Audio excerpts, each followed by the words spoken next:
When they took you from Africa and they banned you from being called Kunta Kinte, Rasul or Muhammad. That's right. When they took us on that westerly course, then they forced us into their names. Teach. And they called us Smith, Jones, Robinson, Green, Brown, Hogg. A black man called Mr. White. That's right. And when we go to China, and we put our passport down, and the Chinese immigration control official looks at that passport and he sees Mr. White, he expects to see a white man.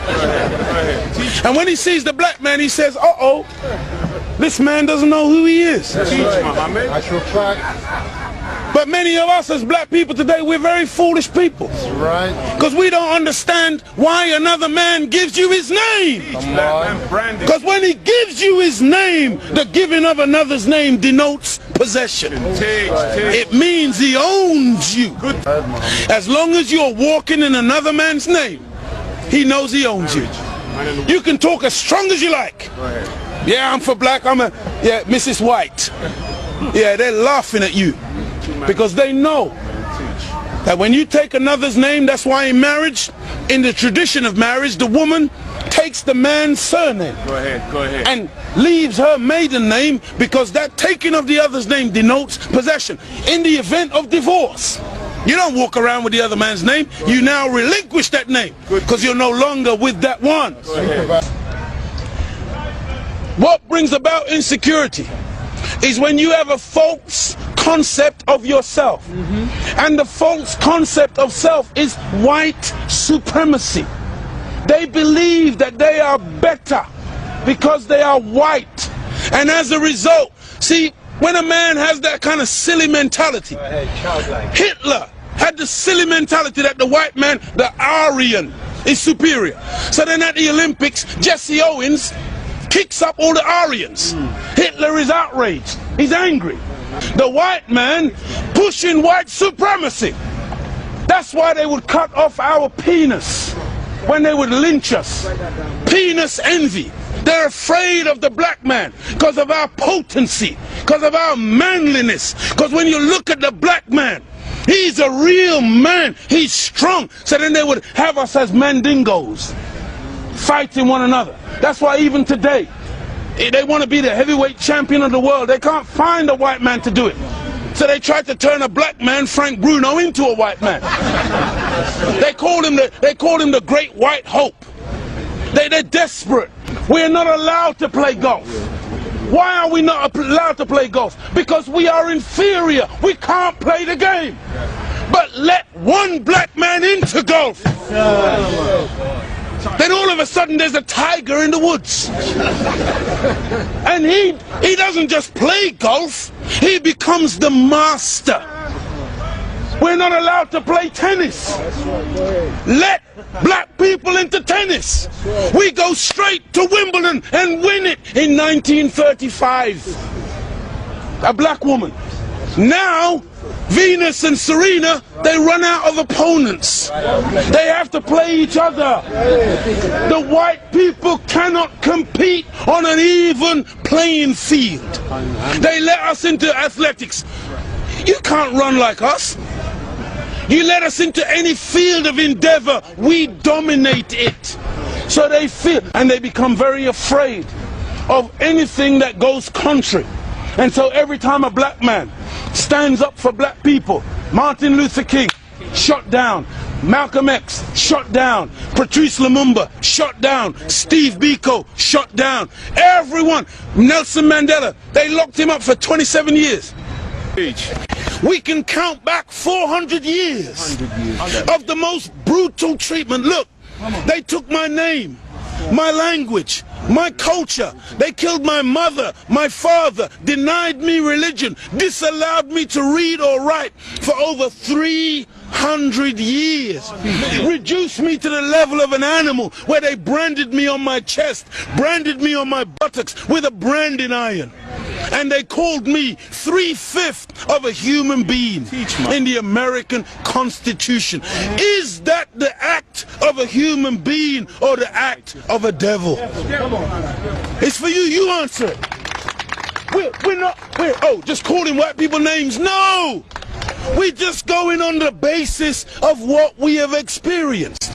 Black people were taught to hate ourselves. That's right. Even to this day, many of my people suffer from self-hatred. Teach, Muhammad. And you will see us trying to change our skin color. Teach, Muhammad. When I was born in the 50s, in Jamaica, they would take, you know, like my nose, the mothers would sometimes take the nose and try to squash it, to hate self, that they felt that the baby was ugly if it had thick lips and broad nose and black skin.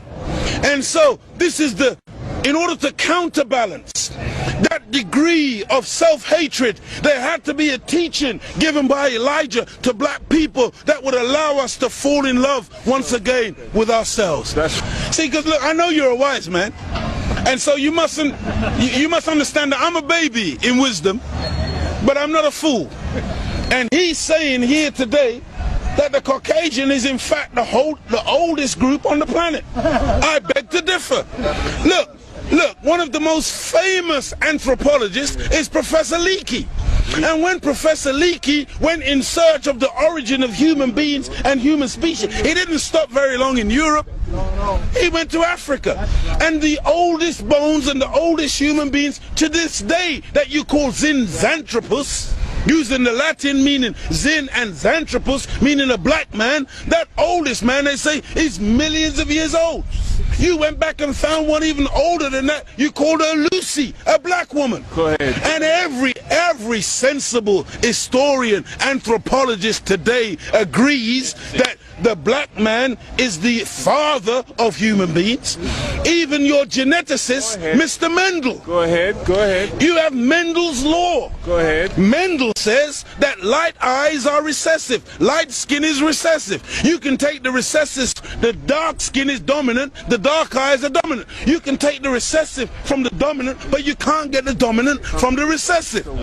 This is Mendel's law. And so all of your scientists have proved that you can't look. Black is not even a color. That's right. Black is the mother and father of all colors. And if you want a baby, even if the woman is a white woman, the baby has to come out of the triple darkness of her womb. And this is the origin of all life. Within the black, you have the whole color spectrum. But in white, two white people laying down together, they can only produce white.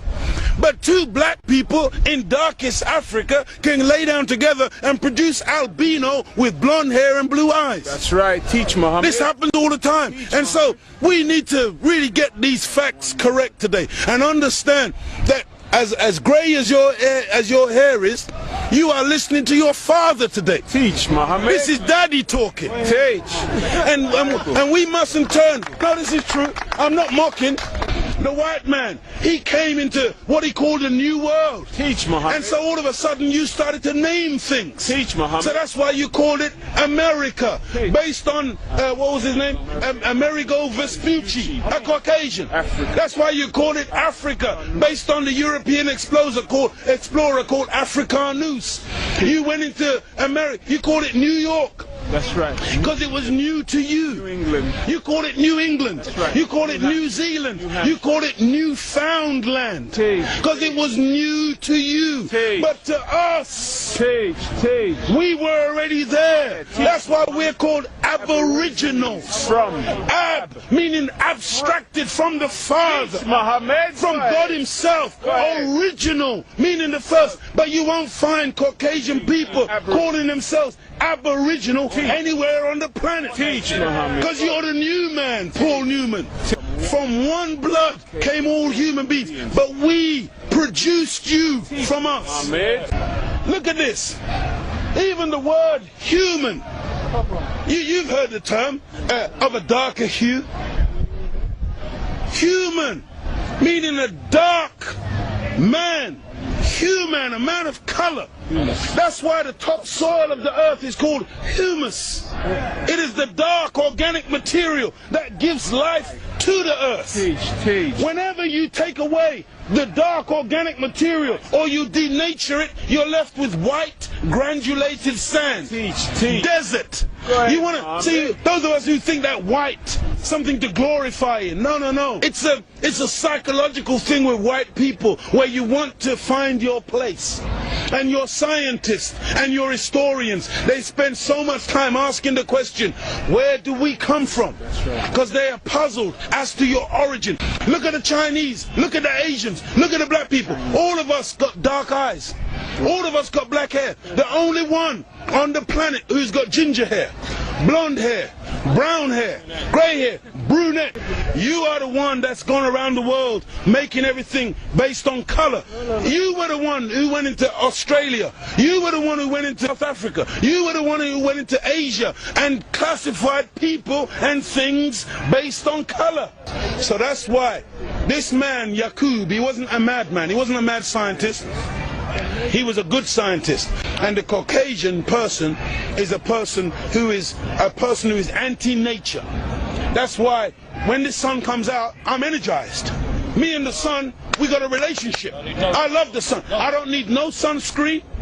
I don't get cancer from the sun. Me and the sun have got a good relationship. I love it and it loves me. But white people, you got to put sunblock on. You got to hide from the sun because now you might get a little melanoma. Part of me on you